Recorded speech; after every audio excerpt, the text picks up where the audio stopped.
I'm Maria Holt, 31 years old, a lieutenant in the United States Navy. I've faced Atlantic storms that could snap a destroyer in half, but no hurricane was ever as destructive as the man sitting across the table from me, my own father. That afternoon at the lawyer's office, my cheek was burning. It wasn't from the salt spray or the wind. It was from a backhanded slap my father delivered right in front of 40 of our closest relatives. I tasted copper. Blood was trickling from the corner of my lip. My father stood over me, veins bulging in his neck, screaming, "You selfish little brat! Sign the transfer papers for your brother. He's a man. He needs this house more than you do." My brother, Eric, just sat there, smirking, legs crossed, acting like robbing me of my inheritance was his birthright. They thought I was still the weak little black sheep they could bully. But they didn't know that the man sitting at the head of the table, my late grandfather's attorney, was holding a file that wouldn't just strip them of the roof over their heads, but was about to send my father to federal prison for bank fraud. If you've ever been asked to set yourself on fire just to keep your ungrateful family warm, type "justice" in the comments and listen to this. The conference room at Harper & Dunn was designed to intimidate. It smelled of old money, a mixture of lemon furniture polish, leather-bound law books, and the stale, recycled air of expensive air conditioning. I walked in, my heels clicking rhythmically on the hardwood floor.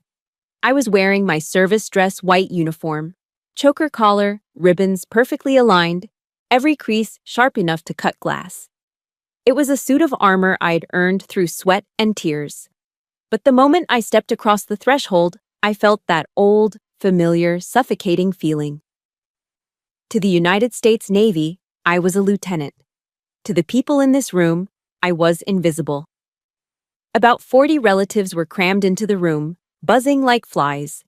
Aunts who hadn't sent me a birthday card in a decade. Cousins who only called when they needed bail money. They all went silent as I entered. Their eyes weren't welcoming. They were calculating. They were vultures circling a carcass, waiting to see what scraps my grandfather, Walter Morgan, had left behind. And there, sitting at the head of the mahogany table as if he owned the building, was my father, Robert Holt. He looked like a caricature of a Westport gentleman falling from grace. He was wearing a navy blue blazer that was straining at the buttons and a pair of khakis that had seen better days. Even from 10 feet away, I could smell him. It was a nauseating blend of Old Spice cologne trying desperately to cover up the sour, oaky stench of Jim Beam bourbon. He was already drunk at 2 p.m. on a Tuesday. Next to him sat Eric, my older brother, the golden child. He was 34 years old, wearing a Ralph Lauren polo shirt that I knew he put on my dad's credit card. He didn't even look at me. He was too busy scrolling through his iPhone, looking bored, as if attending his grandfather's will reading was a massive inconvenience to his unemployed schedule. I took the only empty seat, directly across from them. Arthur Callahan, my grandfather's attorney and oldest friend, cleared his throat. He was 70 years old, with eyes like steel traps. "Shall we begin?" Arthur asked, his voice deep and gravelly. "We are here to read the last will and testament of—" "Cut the crap, Arthur," my father interrupted, slamming his hand on the table. The sudden noise made Aunt Linda jump. "We all know the drill.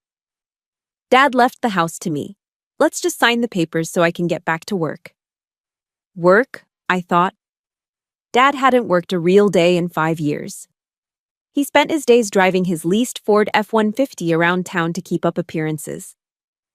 Arthur adjusted his glasses, his expression unreadable. "Robert, please sit down. I don't have time for your billable hours." Dad reached into his jacket pocket and pulled out a crumpled piece of notebook paper. He slid it across the polished table toward me. It looked like something a child had scrawled on. "Sign this, Maria," Dad commanded. He didn't ask. He ordered. I looked down. It was a handwritten note stating that I, Maria Holt, voluntarily relinquished any and all claims to the estate in favor of Eric Holt. I looked up, meeting his bloodshot eyes. "What is this?" "It's a formality," Dad sneered, his lip curling. "You're in the Navy. You have the government taking care of you. You have a cot to sleep on and a mess hall to eat in. You don't need a house in Connecticut. Eric needs it. He's a man. He has a future to build. The sexism was so casual, so practiced, it almost didn't register as an insult. It was just the air we breathed in the Holt house. Eric finally looked up from his phone and gave a small, pitiful shrug, as if to say, "What can you do? I'm just special." "I'm not signing that," I said. My voice was calm, trained by years of shouting commands over the roar of jet engines. "Grandpa wanted me here. I'm waiting for Mr. Callahan to read the will." "You selfish bitch," Dad hissed. The room went deadly silent. "After everything I've done for you, you think you're better than us because of that costume you're wearing?" "It's a uniform, Dad. And yes, I am not signing." He moved faster than I expected for a drunk man. He lunged across the corner of the table. I saw the motion, but I didn't flinch. I wouldn't give him the satisfaction. Crack! His open palm connected hard with the side of my face. The sound echoed off the wood paneling like a gunshot. The force of it knocked me sideways, my chair skidding against the floor. I tasted the hot, metallic tang of blood instantly as my lips split against my teeth. Gasps filled the room. Uncle Bob half rose from his chair but didn't move to help. Eric actually let out a short, sharp laugh. I slowly straightened my chair. I didn't touch my face. I didn't cry. I sat at attention, just like I was taught, staring straight ahead. The stinging sensation on my cheek was unbearable, but the fire in my chest was hotter. "You ungrateful little—" Dad raised his hand again, his face purple with rage. Thump! A massive legal binder hit the heavy table with the force of a gavel. The sound was so loud it stopped my father mid-swing. Arthur Callahan was standing now. He wasn't just an old lawyer anymore, he was a towering figure of judgment. He glared at my father with a look of pure, unadulterated disgust. "Sit down, Robert," Arthur said, his voice dropping to a terrifyingly low register. "Stay out of this, Arthur. She's my daughter. I'll discipline her how I see fit," Dad shouted, trying to regain his composure, adjusting his blazer. Arthur opened the blue folder in front of him. He looked at the blood on my lip, then looked directly at my father. The silence in the room was heavy, suffocating. "Mr. Holt," Arthur said, articulating every syllable with lethal precision. "I strongly suggest you keep your hands to yourself, because you just struck the actual owner of the house you're living in." The stinging sensation on my cheek began to fade into a dull, throbbing ache, but the memory it unlocked was sharper than ever. That slap wasn't an isolated incident, it was the physical punctuation mark on a sentence that had been written since I was 5 years old. Sitting there in that air-conditioned law office, staring at the man who had just struck me, I wasn't seeing the aging alcoholic in a cheap blazer. I was seeing the father who had systematically erased me from his life, one missed milestone at a time. You see, in the Holt household, there were two distinct roles. Eric was the golden child, the fragile prince who needed to be protected from the cruel world. And I was the insurance policy, the backup plan, the one who was low maintenance. It started with the birthdays. I remember my sweet 16 vividly. In Westport, turning 16 is a coronation. Girls in my grade were getting leased Jettas or lavish parties at the country club. I didn't expect a car. I knew we were house poor, living in a mansion we could barely heat. But I expected something. I came home from swim practice that day, hair wet and smelling of chlorine, to find the house dark. Mom was in the kitchen, looking exhausted. There was a store-bought sheet cake from Stop and Shop on the counter, still in the plastic container with the clearance sticker on it. Dad and Eric were in the living room watching the Patriots game. Dad didn't even look up when I walked in. He just yelled, "Maria, keep it down, it's third and long." No happy birthday, no balloons. Just a clearance cake and the flickering light of the TV. Contrast that with Eric. When Eric turned 16, despite having a GPA that started with a decimal point, Dad threw him a catered BBQ in the backyard. He invited half the neighborhood to show off.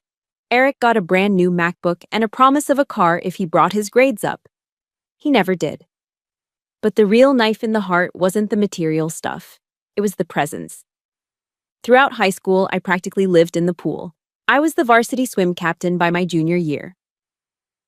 I woke up at 4:30 a.m. every single morning to train. I smelled permanently of chlorine and determination. I broke the state record for the 100-meter butterfly during the regional championships. I remember standing on the podium, the gold medal heavy around my neck, water dripping from my nose. I looked up into the bleachers, searching the sea of parents cheering for their kids. I saw Sarah Miller's dad waving a giant foam finger. I saw the entire Johnson family screaming. I looked for Robert Holt. I looked for that blue blazer. The seat was empty. Again. He had promised he'd be there. But later, I found out why he wasn't. He was at the principal's office. Eric had been caught smoking pot under the bleachers of the football field during gym class. It was his third strike. He was facing expulsion from the public high school. That night, the house was a war zone, but not at Eric. Dad was screaming at the school district on the phone, threatening to sue them for targeting his son. "He's a sensitive boy," Dad bellowed, pouring himself another glass of bourbon. "This public school environment is too toxic for him. He needs guidance, not punishment." The solution? Dad drained his 401k and took out a second loan to send Eric to Cheshire Academy, a private boarding school that costs $30,000 a year. I was sitting at the kitchen table, doing my AP calculus homework, trying to make myself as small as possible. I looked at my mother. She was washing dishes, her back to me, shoulders slumped. "Mom," I whispered, "I got the gold medal today." She turned around, wiping her hands on a rag. Her eyes were sad, tired, and defeated. She came over and kissed my forehead, but her words were the ones that truly scarred me. "I know, honey. We're proud of you," she sighed, glancing nervously at Dad in the other room. "But please, don't make a fuss right now. Your father is stressed. You're strong, Maria. You've always been the strong one. You can take care of yourself. Eric is weaker. He needs us more. You're strong. He's weak." That was the sentence. That was the justification for every neglect, every overlooked achievement, every dollar siphoned away from my future to pay for Eric's mistakes. Because I was competent, I was punished. Because Eric was a mess, he was rewarded. I know I'm not the only one who has felt this. If you were the strong child who had to grow up too fast while the troublemaker got all the love and attention, please hit that like button right now. And tell me in the comments, what was the moment you realized you were on your own? I read every single one of them. The breaking point didn't come with a bang, but with a quiet, cold realization. It was the summer after graduation. I had been accepted to UConn with a partial scholarship, but I needed a co-signer for a small student loan to cover the rest. I brought the papers to Dad. He laughed. He literally laughed in my face. "I can't sign that, Maria. My credit is tied up with Eric's tuition. You're smart. Figure it out. Get a job." 2 days later, I came home to find a brand new jet ski in the driveway. A graduation present for Eric. That was the day the little girl waiting for her daddy on the bleachers finally died. I didn't argue. I didn't scream. I walked into my bedroom, the room with the peeling paint because they couldn't afford to fix it, and I made a decision. I wasn't going to college in the fall. I wasn't going to stay in Westport and watch them drown in their own dysfunction. I went to the Navy recruiting office in Norwalk the next morning. I signed the papers before lunch. 3 months later, the morning I left for boot camp, the house was silent. Dad was hungover, asleep on the recliner. Eric wasn't home. He was probably out partying on the jet ski I helped pay for by simply not existing as an expense.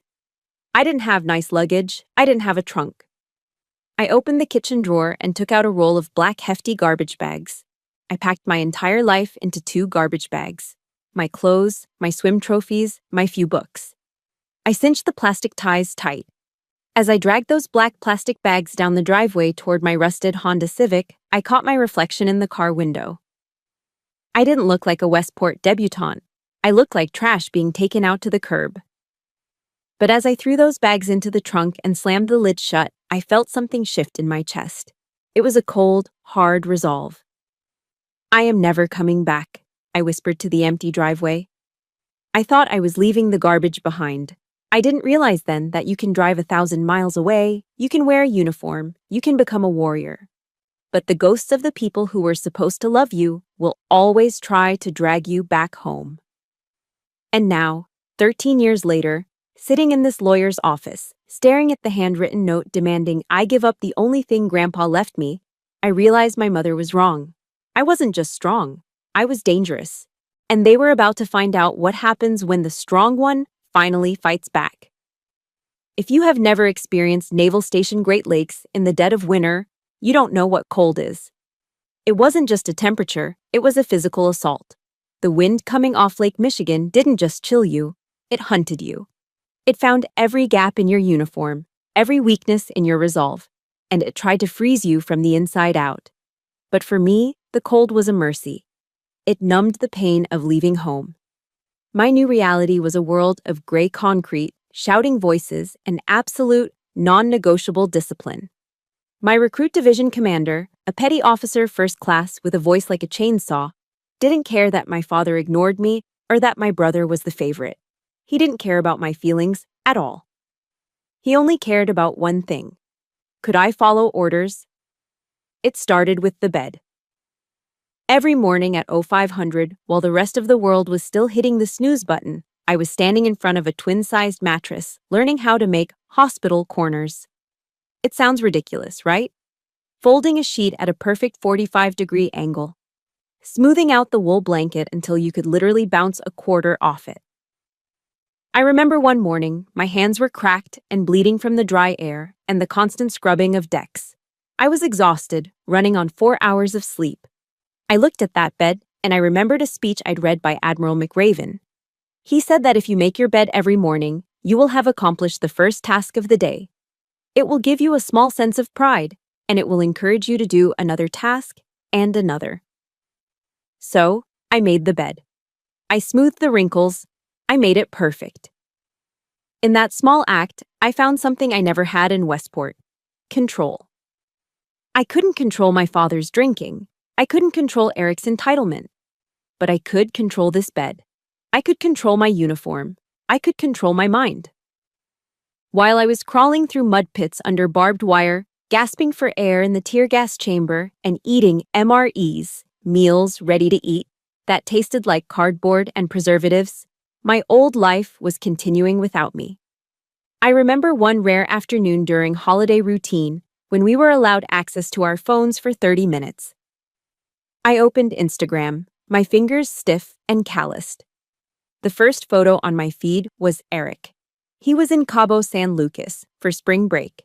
He was shirtless, holding a bottle of tequila, surrounded by girls in bikinis. He looked tan, happy, and completely unburdened. The caption read, "Living the life. Thanks, Pops." I looked down at my own dinner, a packet of Chili Mac MRE that I was heating up with a chemical reaction bag. Eric was burning through thousands of dollars of Dad's money on shots and jet skis. I was earning my paycheck, meager as it was, by learning how to keep a ship afloat during combat. The contrast made my stomach turn, but it also fueled a fire in my gut. Let him have the fun. I was building a future. 5 years went by. They weren't easy years, but they were mine. I worked my way up. I went from an enlisted sailor to an officer, earning my commission through sheer grit. I became a lieutenant junior grade. I deployed. I saw the Atlantic, the Mediterranean. I stood watch on the bridge of a destroyer in the middle of the night, looking at stars that seemed brighter than anything in Connecticut. And I did something else, something that felt better than any party in Cabo. I paid off my student loans. I remember the day I did it. I was sitting in my small, sparsely furnished apartment in Norfolk, Virginia. I logged into the Navient website. The balance was $1,245. I had exactly $1,500 in my checking account. I clicked Submit Payment. The screen flashed, Paid in full. I sat back in my cheap IKEA chair and just breathed. I drove a 5-year-old Honda Civic that I bought with cash. I lived in a 1-bedroom apartment. I owned almost nothing of value by Westport standards, but I owned myself. My name was on the title of my car. My signature was on my lease. I didn't owe Robert Holt a single dime. The phone rang 2 weeks later. I looked at the caller ID. Dad! My heart hammered against my ribs. It had been 5 years. We had spoken maybe twice at Christmas, brief, awkward exchanges. Why was he calling now? A tiny, foolish part of me, the little girl who waited on the bleachers, thought, maybe he just wants to see how I am. Maybe he's proud. Hello? I answered, my voice steady. Maria, how are you, kiddo? His voice was too loud, too cheerful. I could hear the clink of ice in a glass in the background. I'm fine, Dad. I'm a lieutenant now. That's great, that's great. He rushed past my news as if I had said I bought a new pair of shoes. Listen, honey, I'm in a bit of a bind. It's Eric. My stomach dropped. Of course. What happened? Well, you know how the economy is. He's had some bad luck. He got pulled over last night. Some overzealous cop slapped him with a DUI. It's ridiculous, really. He only had a few beers. But the lawyer says we need $5,000 for the retainer and bail, or he's going to spend the weekend in lockup.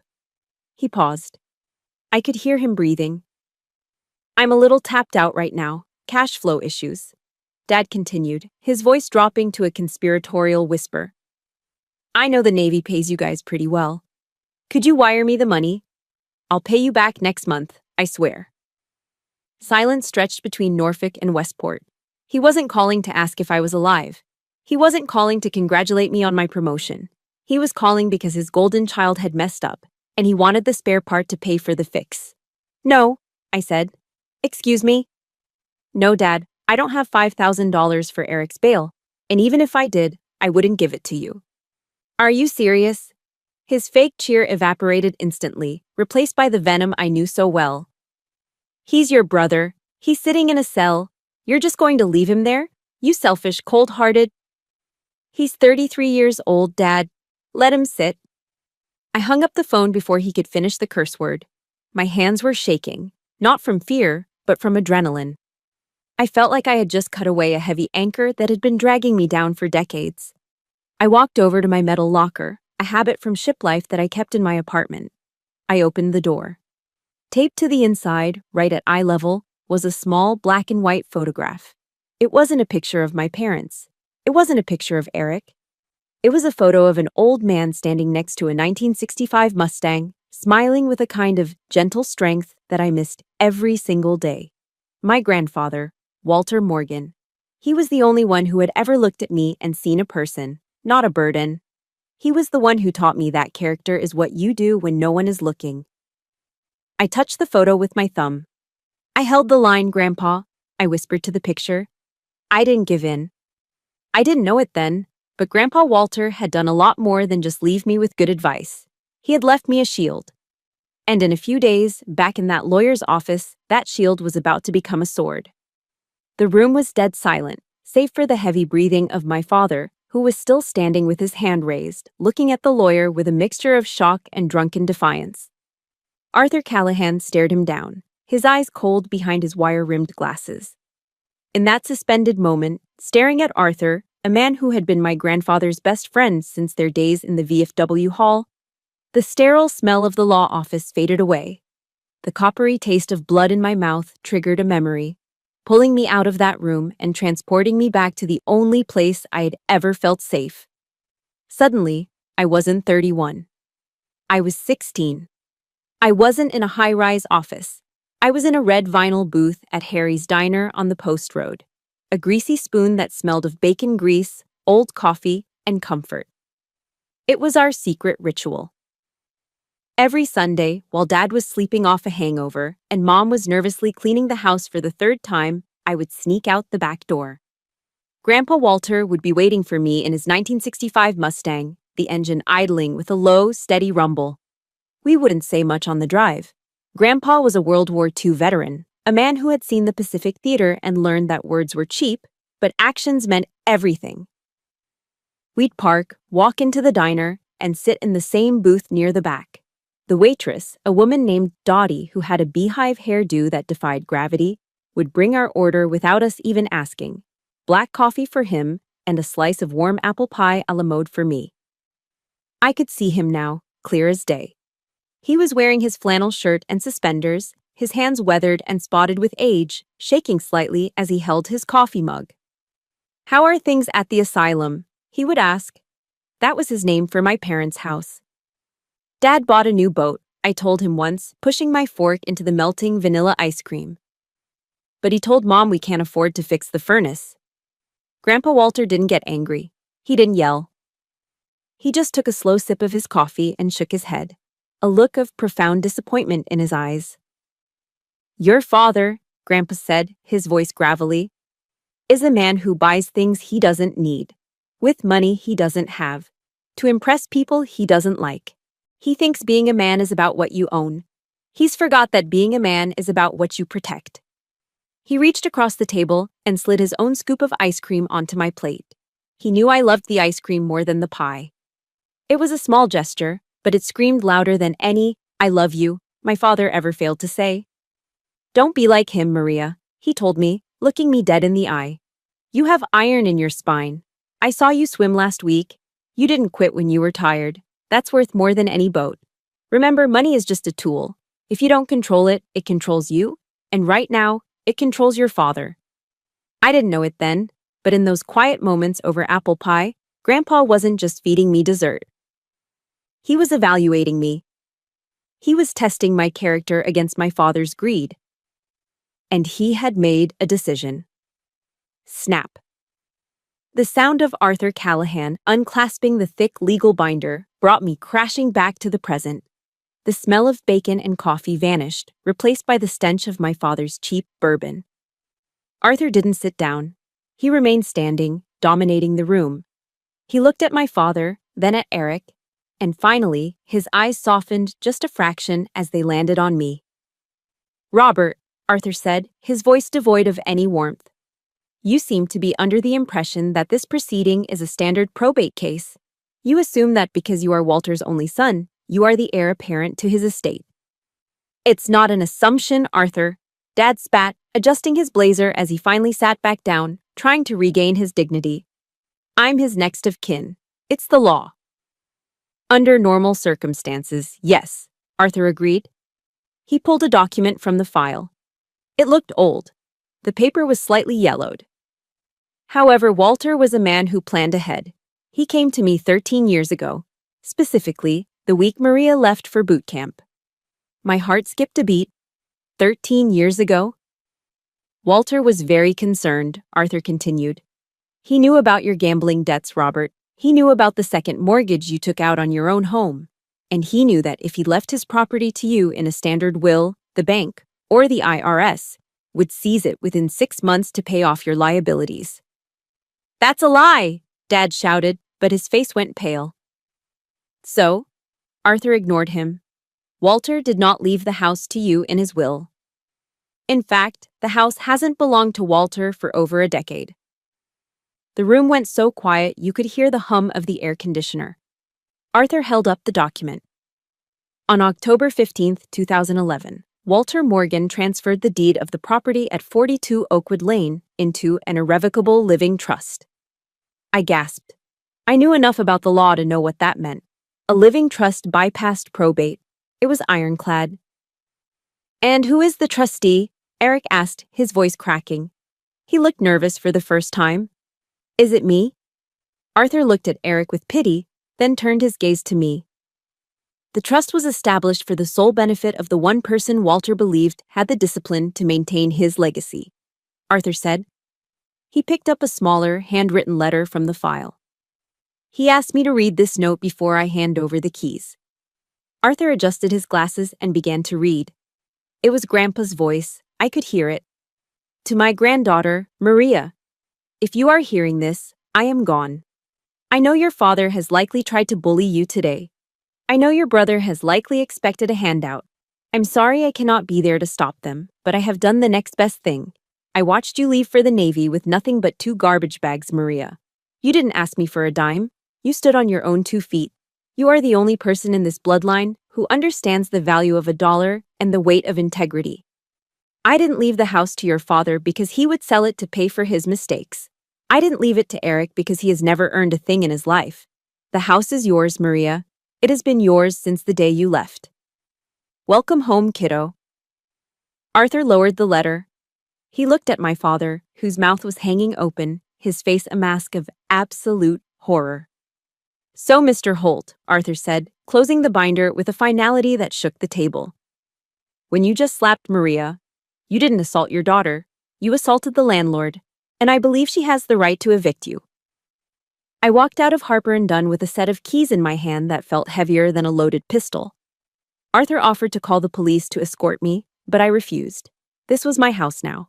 And in the Navy, you don't ask the police to secure your ship, you do it yourself. I left my father and Eric behind, still arguing with Arthur in the conference room, and drove my battered Honda Civic straight to 42 Oakwood Lane. The drive through Westport was like driving through a magazine spread for better homes and gardens. The lawns were manicured to golf course perfection. American flags waved lazily from pristine front porches. Hydrangeas bloomed in perfectly symmetrical rows. It was a town obsessed with image, where a single dandelion was considered a moral failing. And then, I turned onto my street. You didn't need a GPS to find the Holt residence. You just had to look for the eyesore that was dragging down the property values of the entire block. The house, a colonial-style mansion that Grandpa Walter had built with pride, looked like it was suffering from a terminal illness. The white paint, once gleaming, was peeling away in long gray strips like dead skin. The shutters hung crookedly, but it was the lawn that made my stomach turn. The grass wasn't just uncut, it was a meadow. It was shin-high, choked with crabgrass and dandelions. A bright orange sticker was slapped onto the front door, a citation from the Homeowners Association, HOA, for unsightly maintenance violations. I parked in the driveway, noticing the fresh oil stains on the pavement where Dad parked his leased Ford F-150. That truck was shiny and new, costing probably $800 a month, while the house behind it was rotting. It was the perfect metaphor for Robert Holt, a shiny bumper on a wrecked chassis. I unlocked the front door and stepped inside. The smell hit me instantly. It wasn't the smell of home. It was the smell of stagnation. It was a thick, cloying mixture of stale beer, wet dog, even though we didn't have a dog, and that distinct, dusty odor of a house that hasn't been properly cleaned in years. "Hello," I called out, just out of habit. The house answered with silence. I walked into the living room, and my boots stuck slightly to the hardwood floor. Someone had spilled a soda weeks ago and never wiped it up. This was Eric's domain. It looked less like a living room and more like a fraternity house basement. The blackout curtains were drawn tight, blocking out the afternoon sun. Dominating the room was a massive 85-inch 4K television, brand new, likely worth $3,000. Beneath it sat the latest PlayStation and Xbox consoles, their controllers tangled in a web of wires. Surrounding this altar of technology was a graveyard of consumption. Domino's pizza boxes were stacked like Jenga towers on the coffee table. Empty cans of Monster Energy drink were scattered across the floor, some crushed, some half full and attracting ants. A laundry basket overflowed with Eric's designer clothes, Ralph Lauren, Vineyard Vines, all crumpled and stained. I looked at the chaos with a cold military detachment. This was a 34-year-old man's life. He had no job, no prospects, and no shame. He lived like a king in a castle he didn't pay for, while Dad enabled every pathetic inch of it. I didn't touch anything. I turned on my heel and headed for the one room that mattered, the study. This used to be Grandpa's sanctuary. It was where he taught me how to balance a checkbook. It smelled of pipe tobacco and old paper back then. I pushed the heavy oak door open. Dad had taken over this room, obviously. The air here was heavy with the smell of despair. The beautiful mahogany desk was buried under mountains of paper. Not organized files, but piles of unopened mail. It was the filing system of a man who is terrified of the truth. I walked behind the desk and sat in the leather chair. It squeaked in protest. I felt like an intruder, but then I remembered Arthur's words. "You are the landlord." I started digging. The first layer of the pile was standard junk mail. Credit card offers. Catalogs for luxury watches Dad couldn't afford. The second layer was darker. Past due notices, Verizon, Eversource Electric, the water company. All of them had angry red stamps on them. Dad was months behind on utilities. But as I dug deeper, reaching the bottom of the drawer where he had shoved the things he really didn't want to see, my blood ran cold. I found a thick envelope from First National Bank. It had been opened, crumbled, and smoothed back out. I pulled out the letter. The header was in bold, terrifying font. Notice of default and intent to foreclose. I scanned the document, my military training kicking in, looking for the data points. Borrower, Robert Holt. Property, 42 Oakwood Lane. Loan type, HELOC, Home Equity Line of Credit. Outstanding balance, $845,000. I froze. I reread the number. $845,000. Confusion washed over me, followed quickly by a sharp pang of suspicion. Wait, I whispered to the empty room. This doesn't make sense. Arthur had just told me that the house was in an irrevocable trust. That meant Grandpa owned it through the trust, not Dad. To take out a home equity line of credit, you have to own the equity. You have to be on the deed. How could my father borrow nearly $1 million against a house that legally didn't belong to him? I scrambled through the papers, looking for the loan application. I found a copy of the deed attached to the loan documents. My eyes widened. There, at the bottom of the deed transfer, was a signature. Walter Morgan. The date on the signature was 2 years after Grandpa died. My breath hitched in my throat. The realization hit me with the force of a physical blow. Dad hadn't just been irresponsible. He hadn't just been lazy. He had forged a dead man's signature. He had committed federal bank fraud to turn Grandpa's legacy into a personal ATM for his booze and Eric's toys. Outside, the gravel crunched. I heard the distinctive roar of a Ford F-150 engine aggressively revving in the driveway. A car door slammed shut. Then, another. "Where is she?" I heard Dad's voice screaming from the front yard, slurring and enraged. "Where is that ungrateful little traitor?" I looked down at the paperwork in my hand, the evidence of a felony that would put my father in prison for 20 years. I didn't feel fear anymore. I stood up, smoothing the front of my white uniform. I picked up the stack of papers. The inspection was over. It was time for the court-martial. The front door slammed shut downstairs with enough force to shake the floorboards beneath my feet. "Maria!" My father's voice roared from the foyer, a slurred, guttural sound that echoed up the staircase. "Get down here. I'm not done with you." I checked my watch. Based on the heaviness of his footsteps and the stumbling rhythm, I estimated I had less than 2 minutes before he made it up the stairs. 2 minutes. In the Navy, you can launch a counteroffensive in less time than that. I ignored his shouting. I sat in Grandpa's leather chair, my heart rate steady, my eyes locked on the stack of papers in front of me. The document in my hand wasn't just a bill. It was a crime scene. It was a loan application for a home equity line of credit, HELOC, from First National Bank, dated June 14, 2019. I stared at the date. June 2019. My grandfather, Walter Morgan, died in February 2017. I flipped to the signature page. There, on the line marked Owner Borrower, was a signature, Walter Morgan. It was a forgery. And it wasn't even a good one. The handwriting was shaky, mimicking Grandpa's old-fashioned cursive, but I recognized the heavy, aggressive pen strokes. It was Dad's hand. He had walked into a bank 2 years after his own father's funeral and pretended Grandpa was still alive to secure a loan. He must have forged a power of attorney or bribed a notary public.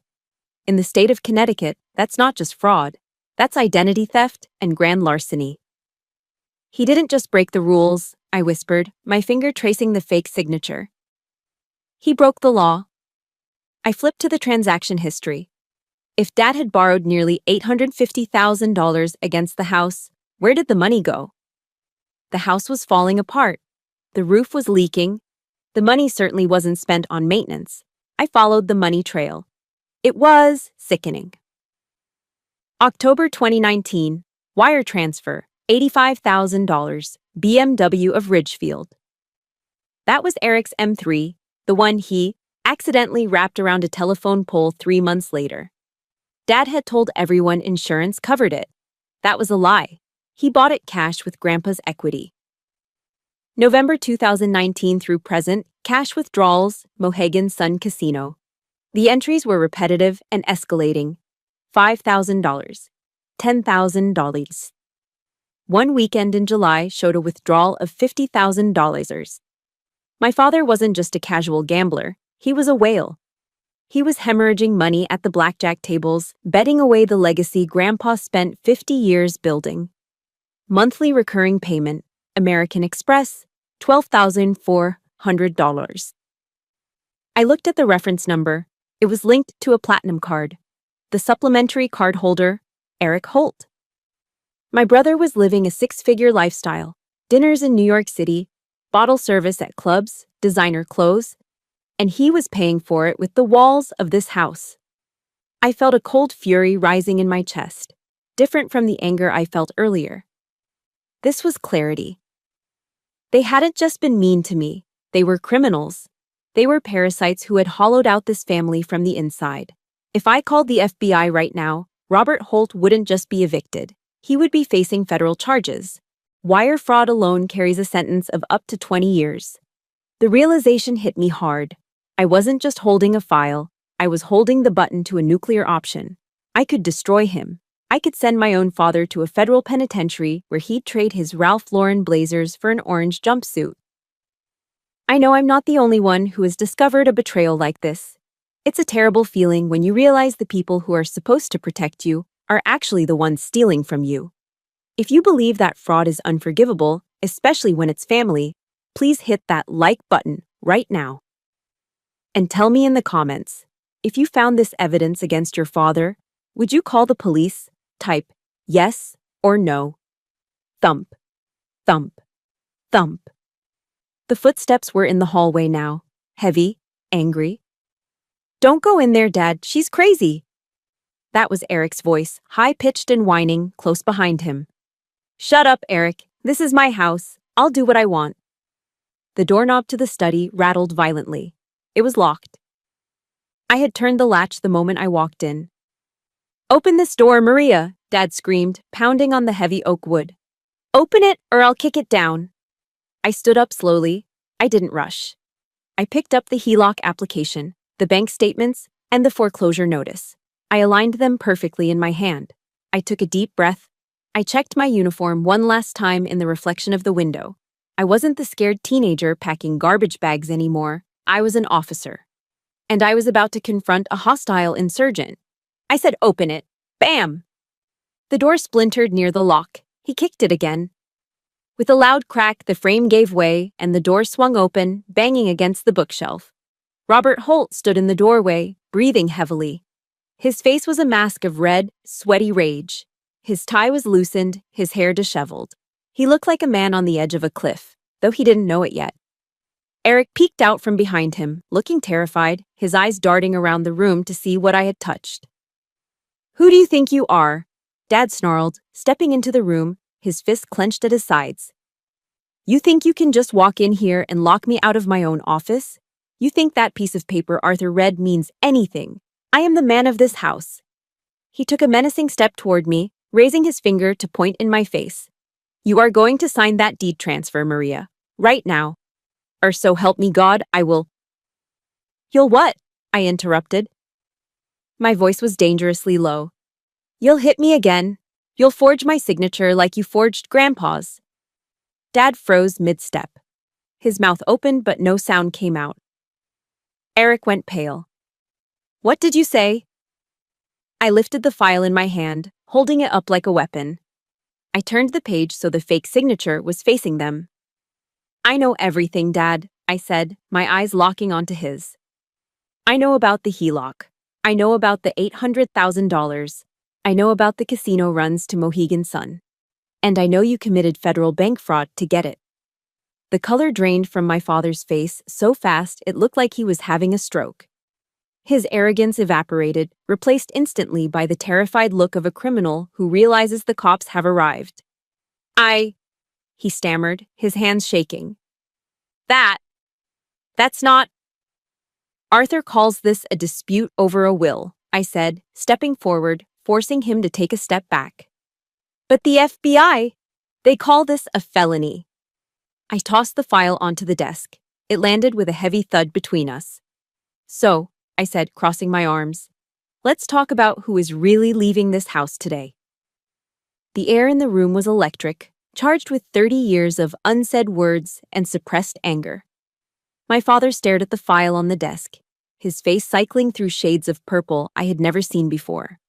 For a moment, I thought he might actually have a heart attack. But Robert Holt wasn't the type to go out quietly. He was a cornered animal, and cornered animals bite. You think you're so smart, he spat, his voice trembling with a dangerous mix of humiliation and rage. You come back here with your fancy uniform and your high and mighty attitude, checking my books like you're the IRS? I'm checking the books because you stole the house, Dad, I replied, my voice steady, my posture relaxed but ready. I didn't steal anything. I raised you. I put food on your table, he screamed, spit flying from his mouth. And this is how you repay me? By threatening me with jail? He took another step forward. I didn't move. Give me those papers, Maria. No. That one word snapped the last thread of his control. With a roar that sounded more like a growl, he lunged at me. His hand was raised, aiming for my face again, just like at the law office. He wanted to slap the defiance out of me. He wanted to put the little girl back in her place. But the little girl wasn't home. My body moved before my brain even processed the threat. It was muscle memory, drilled into me on the mats at Quantico and the humid gyms of Norfolk. As his arm swung down, I didn't flinch. I stepped inside his guard, intercepting his wrist with my left hand while my right hand clamped down on his elbow. It was a basic joint manipulation technique from the Marine Corps Martial Arts Program, IMCMAPE. Simple, efficient, brutal if necessary. I twisted his wrist outward while driving his elbow upward. The mechanics of the human body are non-negotiable. His center of gravity collapsed. He let out a yelp of pain as I spun him around and slammed him chest first onto the mahogany desk, right on top of the pile of fraudulent loan documents. Ow! My arm! You're breaking my arm! He shrieked, his face pressed against the foreclosure notice. I held him there, applying just enough pressure to keep him immobilized. I leaned down, my mouth inches from his ear. I am not a 16-year-old girl anymore, Robert, I whispered, my voice cold as ice. And I am not a punching bag. If you ever try to touch me again, I won't just hold you down. Do you understand? I released him and shoved him backward. He stumbled, catching himself on the bookshelf, rubbing his wrist, looking at me with wide, terrified eyes. He had never seen me like this. He realized for the first time in his life that he was physically outmatched. You assaulted him! Eric yelled from the corner. He had been cowering by the door, but now that the physical danger was over, he found his courage. I'm calling the cops. You're crazy, Maria. You're a psycho.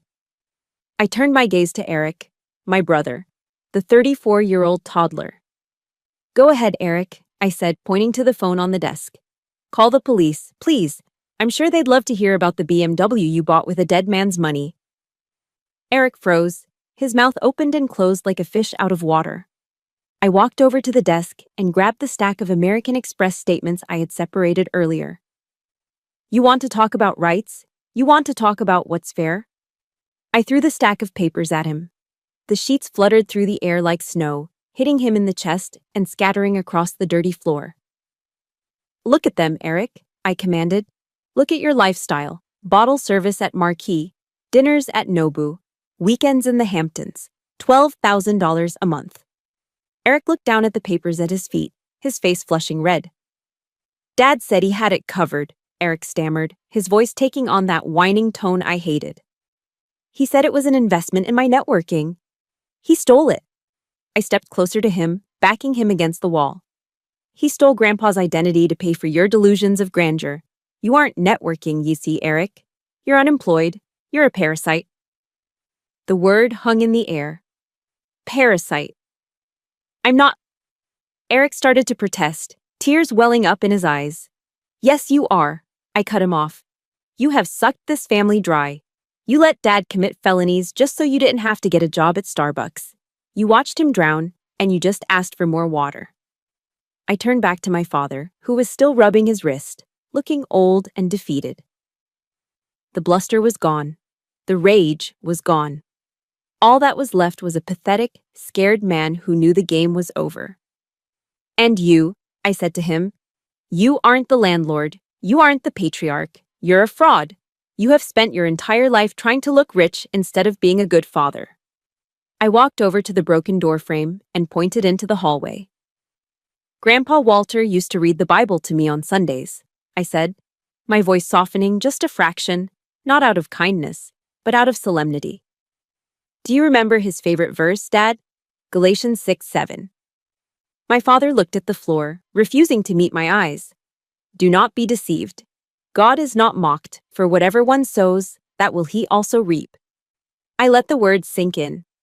You sowed neglect, Dad. You sowed abuse. You sowed lies and greed.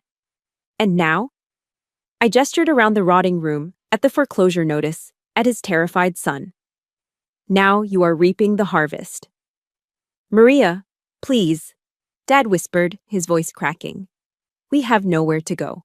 The credit cards are maxed out. They'll take the truck next week. That sounds like a you problem, I said. Not a me problem. I checked my watch. It is 4:30 p.m. I am the trustee of the Walter Morgan estate. I am revoking your permission to occupy this property, effective immediately. You can't do that, Eric squeaked. I can, I said, pulling my phone out of my pocket. I can have the sheriff here in 10 minutes to remove trespassers. And while he's here, I can hand him this file on the bank fraud. I held up the phone. Your choice, leave on your own feet or leave in handcuffs. The silence lasted for 5 seconds, but it felt like an hour. Then, without a word, my father pushed himself off the bookshelf. He didn't look at Eric. He didn't look at me. He just walked out of the room, his shoulders slumped, a broken man. Eric looked at me, then at the scattered papers, then at his father's retreating back. You're a bitch, Maria, he muttered, grabbing his car keys. Maybe, I said, watching him scurry out the door. But I'm a bitch with a house, and you're just a guest who overstayed his welcome. Get out, right now. Silence is heavy. But the silence that followed my threat to call the FBI was crushing. It had physical weight. It pressed down on the shoulders of the two men in front of me, bending them until they snapped. My father, Robert Holt, stood in the center of his ruined study. The red rage that had fueled him moments ago had drained away, leaving behind a complexion the color of old ash. He looked at the phone in my hand as if it were a loaded gun pointed at his chest. He knew I wasn't bluffing. That was the terrifying part for him. He knew that the daughter he had dismissed as soft had been forged in steel by the United States Navy. If I said I would make the call, I would make the call. Maria, he whispered. The word came out like a rasping cough. You wouldn't. Try me, I said, my thumb hovering over the screen. Bank fraud, wire fraud, identity theft. You forged a dead veteran's signature to fund a gambling addiction. Do you know what the sentencing guidelines are for that amount of money? You're looking at 10 years, Dad. Minimum. You won't be going to a nice, club-fed, white-collar resort. You'll be in federal prison. I took a step forward. And the neighbors? Oh, they'll see it all. I won't let you sneak out the back. When the agents come, they'll park right out front. Mrs. Higgins next door will see you in handcuffs. That was the dagger. For a narcissist like my father, prison was scary, but public humiliation was fatal. His knees actually gave out. It wasn't theatrical. It was a total mechanical failure of his body. He stumbled back and collapsed, not into a chair, but onto the dusty hardwood floor. He slumped against the filing cabinet, his legs splayed out in front of him. And then, Robert Holt, the man who terrified me for my entire childhood, began to cry. It wasn't a dignified weep. It was an ugly, heaving sob. Snot ran from his nose. He clutched his chest. I can't go to jail, he blubbered, wiping his face with his sleeve. I'm 62 years old. I have high blood pressure. They'll kill me in there. Maria, please. I'm your father." I looked down at him. I waited for an apology. I waited for him to say, "I'm sorry I stole from you. I'm sorry I hit you." But it never came. He was crying for himself. He was mourning his reputation, his comfort, his freedom. He wasn't sorry he did it. He was sorry he got caught. "You should have thought about your blood pressure before you drove to Mohegan Sun with Grandpa's equity," I said coldly. But the real horror show was just beginning. Eric, who had been frozen by the door clutching his car keys, suddenly seemed to process what this meant for him. The fear in his eyes shifted into a frantic, desperate anger. He realized the ATM was broken. The free ride was over. He didn't rush to comfort his sobbing father. He didn't offer to help. Instead, he turned on him. "You said you had it handled," Eric screamed, his voice cracking. He threw his keys onto the floor. "You told me the trust was just a rumor. You told me the money was ours." Dad looked up at his golden child, blinking through his tears. "Eric, I tried. I did everything for you." "You did nothing!" Eric kicked the leg of the desk violently. "You're a liar. You let me buy that car. You let me rack up the Amex. And now what? Now I'm supposed to go to jail too, because of you?" "I paid your debts," Dad yelled back, finding a shred of defensive energy. "I risked everything to keep you happy." "You risked it because you're a loser who couldn't earn his own money." Eric spat the words out like poison. "God, you're pathetic. Look at you, crying on the floor like a baby. No wonder Mom was always miserable." I stood there, motionless, witnessing a scene that felt almost Shakespearean in its tragedy. The two villains of my life were tearing each other apart. The golden child was devouring the king. It was the ultimate betrayal, yet it was completely predictable. My father had raised Eric to be selfish, entitled, and lacking in empathy. He had created a monster who believed the world owed him everything. And now, that monster was feeding on its creator. "Eric," Dad whimpered, reaching a hand out toward his son. "Don't say that. We're a team." "We aren't a team," Eric sneered, stepping back from his father's outstretched hand as if it were contagious. "I have to look out for myself now. I'm not going down for your fraud." Eric turned to me, his eyes wild. "Maria, listen. I didn't sign anything. I didn't know about the forgery. It was all him. You can't report me. I was a victim too." I looked at my brother, a 34-year-old man willing to send his father to prison to save his own skin. "You spent the money, Eric," I said quietly. "Ignorance isn't a defense when you're driving a stolen BMW." "It was a gift," Eric yelled, then looked back at Dad with pure hatred. "You ruined my life. You promised me this house. You promised me everything." "Get out," I said again. This time my voice wasn't angry. It was exhausted. "Both of you, before I change my mind about that phone call." Eric didn't hesitate. He snatched his keys off the floor and stormed out of the house without looking back at his father. We heard the front door slam, followed by the screech of tires as he peeled out of the driveway. He was running away, just like he always did, leaving me alone with Dad. Robert Holt sat amidst the wreckage of his lies.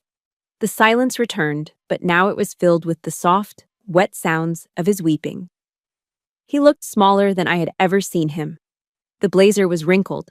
The comb-over in his hair had fallen apart, revealing his bald scalp. He wasn't a monster anymore. He wasn't a patriarch. He was just a sad, broken old man sitting on a dirty floor in a house he didn't own, abandoned by the son he worshipped. I looked at him, and I expected to feel triumph. I expected to feel the rush of victory. But I didn't. As I watched him sob into his hands, terrified and alone, I felt something far worse than hate. I felt pity. Not the warm pity of compassion, but the cold, distant pity you feel when you see a rabid animal that has finally been put down. He was pathetic, and realizing he was pathetic stripped him of his power over me forever. I lowered the phone. I didn't dial the FBI. Not yet. "Get up," I said to him. He looked up confused, his eyes red and swollen. "Get up, Robert," I said, using his first name. "We're going to the kitchen. We need to talk about your surrender." The late afternoon sun cast long, melancholic shadows across the perfectly manicured grass of Willowbrook Veterans Cemetery. It was quiet here. the kind of quiet you can't find anywhere else, heavy with history and peace. I stood in front of a simple white marble headstone. Walter J. Morgan, U.S. Navy, WQTC.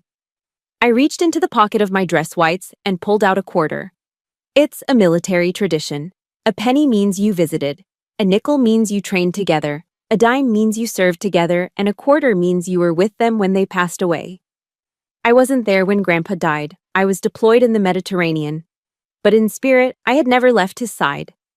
I placed the coin on the cold stone. It made a sharp clink. I got him, Grandpa, I whispered to the wind.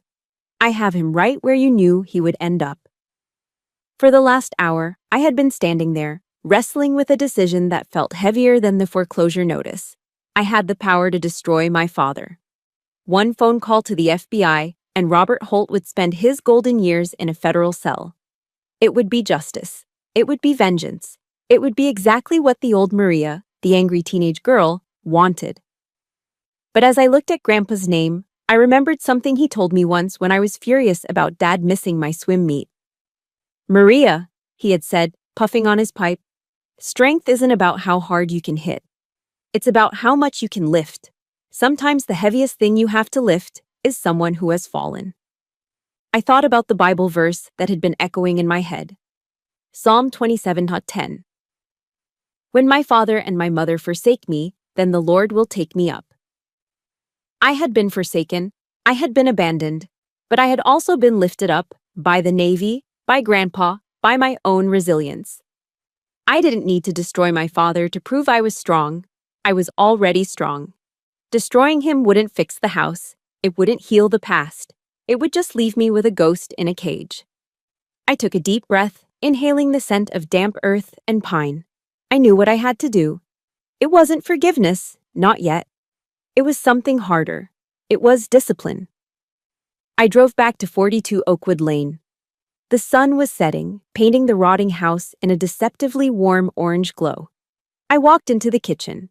My father was sitting at the scratched wooden table. He hadn't moved. He wasn't drinking. He looked small, deflated, like a balloon that had lost its helium. He looked up when I entered, terror flashing in his eyes. He was waiting for the sirens. I sat down opposite him. I didn't yell. I didn't threaten. I placed a single sheet of paper on the table. It wasn't a police report. It was a handwritten contract I had drafted in the car. I'm not calling the FBI, Dad, I said quietly. His shoulders slumped and a sob escaped his throat. Oh, thank God. Maria, thank you. I promise. I'll... Stop. I cut him off, raising a hand. I'm not calling them yet. This isn't a pardon, Robert. It's a parole agreement. He wiped his eyes, looking confused. What? What does that mean? It means you aren't going to prison, but you are effectively under house arrest. My house, my rules. I tapped the paper. Item 1, I began, my voice carrying the authority of an officer briefing a subordinate. You are selling the Ford F-150. Tomorrow. You can't afford the lease, and you don't need a truck to drive to the liquor store. You will use the proceeds to pay off the immediate interest on the HELOC, so the bank doesn't take the house next week. Dad nodded frantically. Okay, yes, I can do that. Item 2, I continued. The master bedroom is no longer yours. That is the owner's suite. Since I am the owner, I will decide what to do with it. You are moving your things into the downstairs guest room.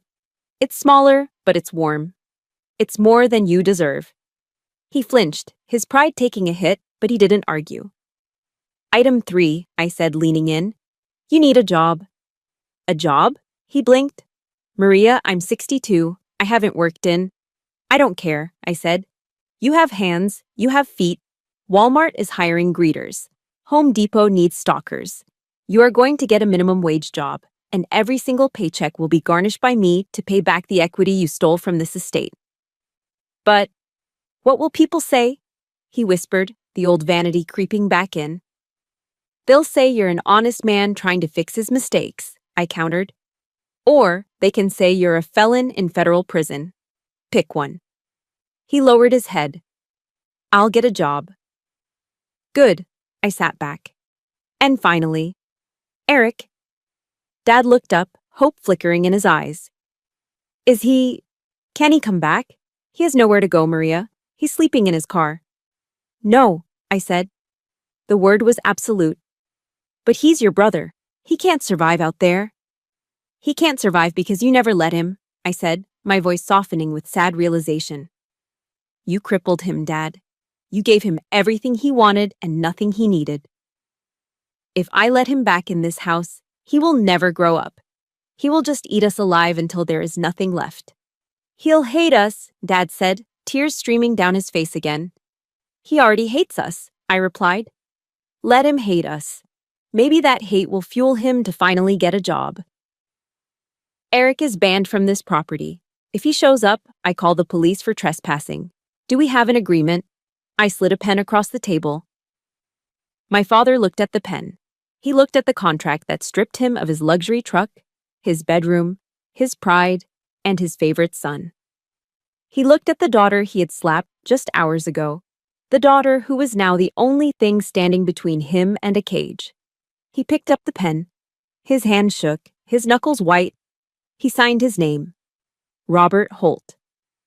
It wasn't a signature of power. It was a signature of surrender. Thank you, he whispered, not looking at me. Don't thank me, I said, standing up and taking the paper. Make your bed tomorrow morning. That's how you thank me. I walked out of the kitchen, leaving him alone with the hum of the refrigerator. Outside, the first dry leaf of autumn drifted down from the oak tree, scratching against the window. Summer was ending. The heat was breaking. I looked at the calendar on the wall. November was coming. Thanksgiving was coming. And for the first time in 30 years, I wasn't dreading it. I had torn the house down to its foundation, and now, brick by brick, I was going to rebuild it. If you live in New England, you know that the air changes in late November. The humidity of summer vanishes, replaced by a crisp, biting chill that smells of wood smoke and dried leaves. It's a season that forces you to seek warmth, not just from a furnace, but from the people around you. 3 months had passed since the showdown in the study. 3 months since the treaty of the kitchen table. I stood on the front porch of 42 Oakwood Lane, holding a mug of hot apple cider. The house didn't look like a foreclosure waiting to happen anymore. The peeling paint had been scraped and primed. The knee-high jungle of crabgrass was gone, replaced by a lawn that had been raked clean of autumn leaves. It wasn't perfect. The shutters still needed a fresh coat of black paint. But it looked cared for. It looked respected. Inside, the house smelled the way a home is supposed to smell on the 4th Thursday of November. It was a rich, savory symphony of roasting turkey, sage stuffing, caramelized onions, and the sweet, spicy scent of pumpkin pie. I walked back inside, wiping my boots on the mat. The TV in the living room was on low volume, broadcasting the Lions game, a Thanksgiving tradition that was as reliable as the sunrise. But the room itself was different. The mountains of pizza boxes were gone. The blackout curtains were open, letting in the pale afternoon light. And in the kitchen, standing over the oven with a pair of oven mitts, was my father. Robert Holt looked different. The navy blue blazer with the gold buttons was gone, likely sold at a consignment shop in Fairfield. He was wearing a simple flannel shirt tucked into a pair of Levi's that were a little loose around the waist. He had lost weight. He looked tired, yes. There were dark circles under his eyes, but he also looked solid. Hey, he said, pulling the 20-pound bird out of the oven. Steam billowed up, fogging his glasses. Check the temperature on this for me, will you? My eyes aren't what they used to be. Sure, Dad, I said, grabbing the meat thermometer. My back is killing me, he groaned. But there was a strange note of pride in his voice. We had a double truck shipment at the store yesterday, Black Friday prep. I hauled 50 cases of flat-screen TVs before lunch. Walmart keeps you busy, I said, checking the turkey. It's perfectly cooked, 165 degrees. Yeah, well, he wiped his hands on a dish towel. The manager, distinct kid named Jason, said I'm the only one who actually greets customers like they're human beings. Might make me a shift lead next month. It's an extra $1.50 an hour. I looked at him. 3 months ago, this man thought manual labor was beneath him. He thought an hourly wage was an insult. Now, he was bragging about a potential promotion at Walmart. He was working 40 hours a week, standing on concrete floors, earning his keep. He paid me rent every Friday, cash, to cover his share of the utilities and the debt he owed the estate. It wasn't a lot of money, but it was honest money. "Let's eat," I said. We sat at the dining room table. It wasn't set with the fancy china. We didn't need to impress anyone today. Just simple plates, the turkey, a bowl of mashed potatoes, and a can of jellied cranberry sauce because that was the only kind Dad liked. Dad picked up the carving knife. His hands, once soft and manicured, were rough now. He sliced the meat with a focus I hadn't seen in years. He poured us both a glass of iced tea. He had been sober for 88 days. "Maria," he said, putting the knife down. He didn't look at his food. He looked at me. His eyes were clear, free of the glassy haze of bourbon. "Yeah, Dad." "I want to say grace," he said. We bowed our heads. "Lord," he began, his voice raspy. "Thank you for this food. Thank you for this roof." He paused, swallowing hard. "And thank you for my daughter. Thank you for giving her the strength to stop me when I couldn't stop myself. I'm sorry, Maria, for everything. For the lost years. For the fraud. For not being the father you deserved." The silence that followed wasn't heavy like it used to be. It was peaceful. "Thank you, Dad," I whispered. "I forgive you." And I meant it. I didn't forget, but I forgave. Because looking at him now, I realized that my grandfather was right. People can change, but sometimes they need to hit the ground hard enough to break the shell they've built around themselves. Just then, headlights swept across the dining room window. I stood up and walked to the window. A battered, 10-year-old Toyota Corolla was pulling into the driveway. It had a dent in the rear bumper, and the muffler was hanging a little low. It was an ugly car. But the man stepping out of it wasn't the golden child in a Ralph Lauren polo. Eric was wearing a gray mechanic's jumpsuit with a patch that said Mike's Auto Body on the chest. His hands were stained with grease that no amount of scrubbing could fully remove, the mark of a working man. He looked thinner, too. The softness in his face was gone, replaced by a leaner, hungrier look. He reached into the back seat and pulled out a white bakery box. "He came," Dad said, standing behind me, his voice trembling slightly. "I told him he could come for dinner," I said, watching my brother walk up the path. "On one condition. He had to drive a car he paid for, wearing clothes he bought, bringing food he purchased with his own money." Eric stopped at the front door. He looked nervous. He adjusted his collar, took a deep breath, and knocked. I opened the door. My brother looked at me. There was no arrogance left in his eyes, just a quiet, tentative hope. "Hey, Maria," he said, holding up the box. "I brought an apple pie. It's not homemade, but I bought it, with my paycheck." "Apple pie is perfect," I said, stepping aside. "Come in, Eric. Dinner is ready." He walked in, the smell of grease and hard work following him, mixing with the smell of the turkey. He saw Dad standing in the hallway. They looked at each other, two men who had lost their fake kingdom but found their real footing. "Hey, Dad," Eric said softly. "I like the flannel." "Hey, son," Dad smiled, a genuine, crinkly-eyed smile. "I like the jumpsuit. Suits you." As I watched them walk into the dining room together, talking about Eric's new job fixing transmissions, I felt a warmth spread through my chest that had nothing to do with the heating system. I walked over to the mantel above the fireplace. There, in the center, was the framed photo of Grandpa Walter standing next to his Mustang. I touched the frame one last time. For years, I thought the inheritance was the house. I thought the legacy was the $14 million in assets the lawyer had mentioned. But I was wrong. The money was just paper. The house was just wood and stone. The real inheritance was this moment. It was the ability to take a broken, toxic mess and forge it into something real. It was the lesson that love isn't about enabling people to be weak. It's about challenging them to be strong. "We made it, Grandpa," I whispered. "We finally cleaned the house." I turned around and walked into the dining room to join my family. Not the family I was born into, but the family I had built. Looking back, I realized that the hardest battles aren't fought on the ocean, but at our own kitchen tables.